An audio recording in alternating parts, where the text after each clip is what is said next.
শুনি বলেছেন এই আল হাইয়ুল কাইয়ুম এটা হচ্ছে ইসমে আজম। এটা কি?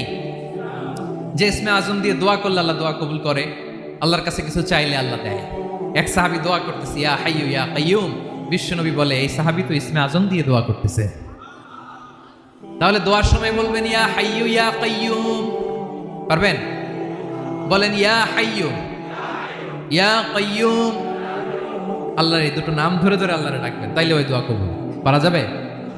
বিশ্বনবী দোয়াতে বলতেন ইয়া হাইয়ু ইয়া কাইয়ুম বিরহমাতিকা আস্তাগীথ আসলিহ লি শা'নি কুল্লাহু ওয়া লা তাকিলনি ইলা নাফসি তারফাতা আইন। ও হাইয়ু ইয়া কাইয়ুম, ও শাশ্বত চিরঞ্জীব আল্লাহ, আসলিহ লি শা'নি কুল্লাহ, আমার সব কিছুকে আপনি ফিক্স করে দেন, ঠিক করে দেন।